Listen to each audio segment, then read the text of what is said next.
Well, when the Prime Minister caught up with China's Xi Jinping on Tuesday, he simply asked China for a heads up the next time China conducts military drills in our region, or naval drills. China said no, they'll just do as they please. Joining us live now, Acting Prime Minister Richard Marles. Good to see you this morning, Richard. So what does that really say about our relationship when there's all this talk about stabilisation? It doesn't feel as though it's stabilised. Well, I think the relationship is stabilised, but that doesn't mean there aren't challenges within the relationship, and we've been very upfront about them and very clear about them in the conversations that we've had with China, and that's reflected in the issues that the Prime Minister raised with President Xi and the comments that the Prime Minister has been making. I mean, the relationship with China is complex and it is difficult. It has challenges, but it also has opportunities. Yeah. It is our largest trading partner, but the fundamental point, Pete, is it's a relationship which benefits from engagement, and that's why we do that. Can they be trusted? And it's important that we are having that engagement. Sorry, say that again? Can China be trusted? Well, I mean, we operate in our national interest, and we work with China on the basis of trying our best to understand what they are doing in respect of their national interest. But what I know is that in building engagement and in building communication, you improve levels of trust, and that's important. Yeah. And it's particularly important when times are challenging. The Port of Darwin, it was not brought up in the conversation, perhaps convenient for both parties. Does that mean a sale will proceed now, Richard?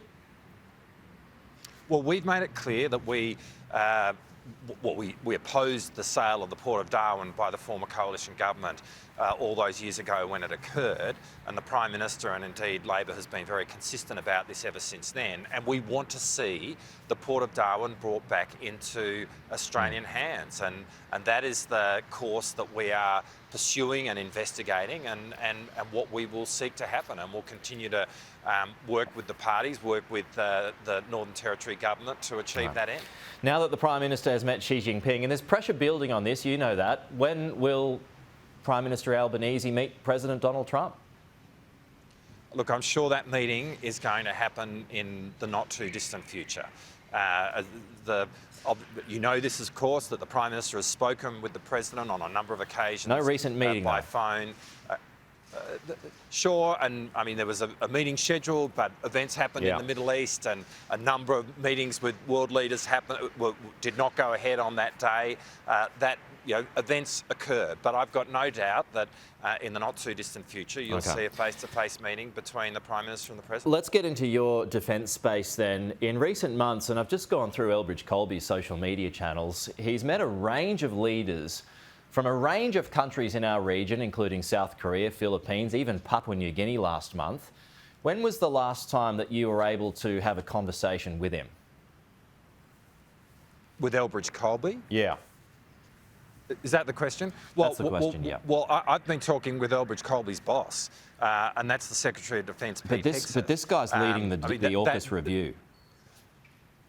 Well, it's a review which is happening within the Department of Defence in the US, within the Pentagon, and my counterpart is the Secretary of Defence, Elbridge Colby's boss, and he is the person who I have engaged with. And the answer to that question would be, I've met with Pete Hegseth on a couple of occasions. And spoken extensively with him about our relationship, including AUKUS. So when Elbridge Colby is meeting all these guys, does he make any attempt to talk to you, or you just don't bother about him? You go straight to Hegseth? Well, we engage with the Pentagon, and we engage with people within the Australian Department of Defence, engage with their counterparts in the Pentagon, and that includes Elbridge Colby. But I engage with my counterpart, and my counterpart is the Secretary of Defence. It's Elbridge Colby's boss, and that's who I've spoken with on a number of occasions. I'm just curious. And might I say, Pete, that's how that's how I've always engaged with the United States. That's how we engage with countries. I'm just curious. We speak to our respective counterparts. He's just there's just a lot of action in our region, and it appears to be not so much our way. So he's also posted about Japan overnight, where he says we at the Department of Defence stand ready to work closely with Tokyo to adjust to this new era and to follow President Trump's guidance to make our alliances stronger, more equitable and sustainable. All we seem to be getting, Richard, is will you use US subs to help the US fight China on any raid on Taiwan? Is there not friction between our relationship with the US at the moment? No, there isn't. And I mean, there's speculation about what you've just said then. But our relationship with the United States is as strong as it's ever been. I mean, Pete, I was the first international counterpart that Pete Hegseth, the Secretary of Defence, met with, the first in the world. I met with him again in Singapore at the Shangri-La Dialogue, was involved in a number of engagements with him during the course of that weekend. We're building a strong rapport, and that's reflected through the relationship between the entire Australian Department of Defence and the American Department of Defence, and that includes engagement at the right level with Bridge Colby. Right. This review is something which is an important step. Obviously we are taking it very seriously. We welcome it. We get that an incoming government is going to do a review of this kind, and we'll work with the United States in terms of what we present to that review. Yeah, I mean, much was made about Malcolm Turnbull getting some FaceTime with Bridge Colby, as you mentioned there, before he became the Under-Secretary.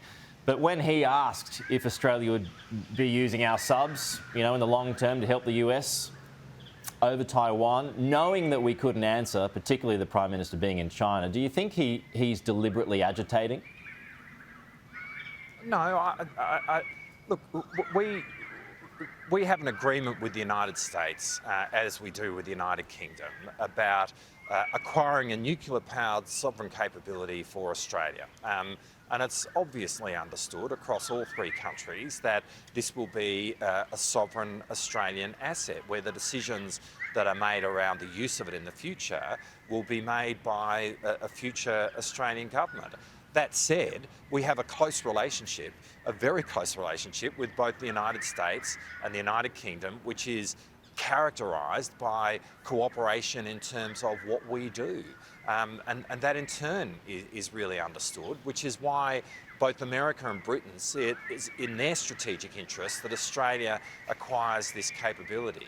I mean, a lot is there's been a lot speculated, but the fundamentals here are that we're talking about three countries who have worked very closely together over decades and decades, and Australia acquiring this capability is in the strategic interest of all three countries. Okay, Richard Marles, good to have you with us this morning. Thanks for your time as always. Chat to you again soon.